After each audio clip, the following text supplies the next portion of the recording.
What we're going to do now is, now that we've removed the sides of the bike, we're going to using the templates that are provided in the installation kit, we're going to cut the ones out for the respective sides that are labeled left and right, or linke and rich if you speak German, which I don't.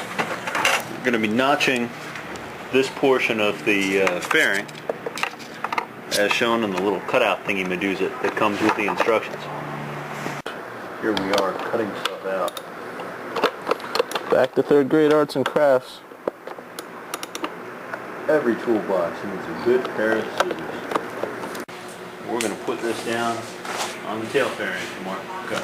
Yep. Before we get to any cutting or dremeling, we're going to install the, remove the subframe bolt to install the bracket.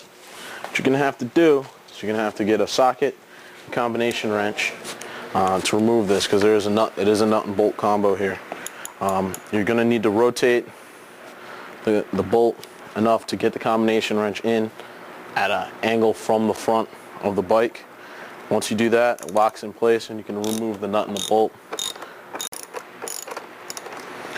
One of the things that does make this installation very nice is the fact that it is pretty much a mirror image of itself on each side. So once you've done the first side, the second side should be a piece of cake. And once you've worked that sucker loose, you've got to bring the bolt out from the inside of the bike. And there you go. Okay, once you've removed the bolt, you want to put together the last bracket assembly. The way you're going to do this is you're going to take a washer, slip it over the provided bolt, and slip that through the bracket that you've already installed the rubber grommet on. You can see here, you just slide the bracket through the rubber grommet. The bolt in the washer, and then put through the bracket, and then you're going to use a spacer that's provided on the other side. And that assembly is going to be going right here to replace that bolt that we just removed. Now before you can put it in there, what you are going to have to do is place the template down right here and notch this section of the undertail so that the bracket will slip right into place. Okay, once you've got all your cutouts, make sure your wires and things are out of the way so that we don't cause anything to get messed up here. You're going to want to get a little bit of masking tape in order to do this properly.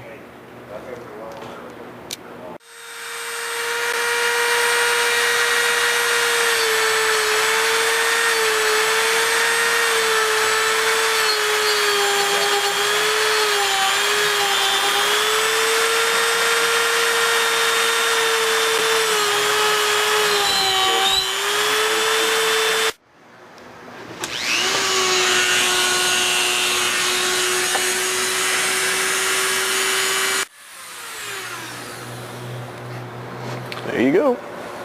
Yeehaw. See if that fits in there right. I can take a little more material away, but I don't think we're going to need to. Can't take any less.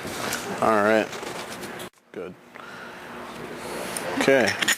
Once you've removed all the necessary material, what you're going to want to do is you're going to want to take the assembly that we showed you earlier. You're going to need to line up the hole, and it's going to slide right in. What you want to do is, as you slide it in, you want to shimmy the rubber grommet into place and slide it in along with it. And this will create a nice little finish to the application. And you can remove your paper template at this time.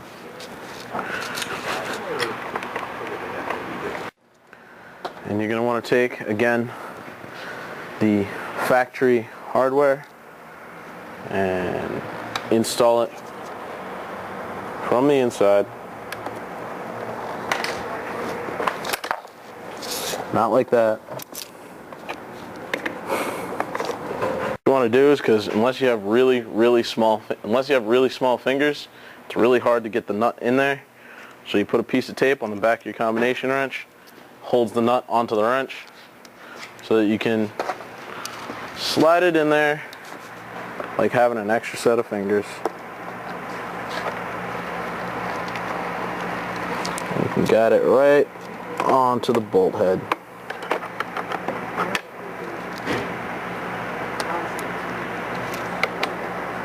And of course you're going to change your socket out.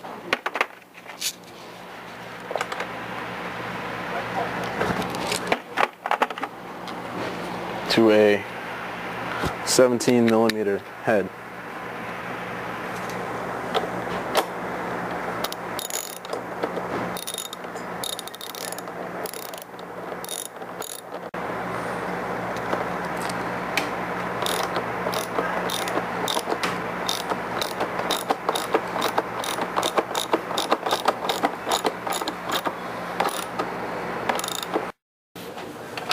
In order to get the bolt out on the right side, you're going to have to make some room in here.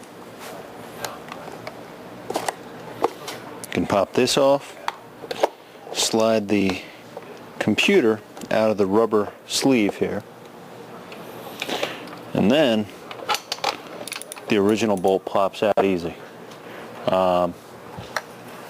Without sliding the computer out, it's going to be next to impossible to get that bolt out. Once the bolt's out, you can slide the computer back in, put this block right back onto its post.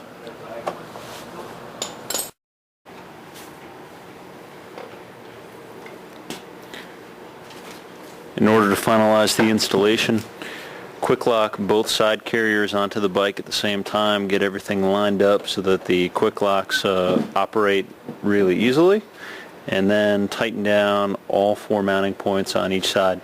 While you're doing that, be careful to make sure that the rear crossbar is centered on the back of the bike so that your cases are going to be symmetrical when you're looking at the rear end of the bike.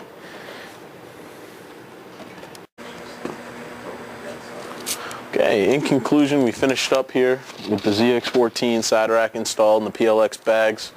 As you can see, you have easy fluid operation. These racks, they clear the exhaust with ample room to let air pass through so that you can keep them cool. And they tuck in nice right above the exhaust. And with just a snap and a turn of the key, you're good to go. And we'll give you a little view here. Oh, thanks, Eric. And we'll definitely have this up on our website so that anybody in the future will put on these racks will know the anguish that I've gone through. No, it wasn't that bad.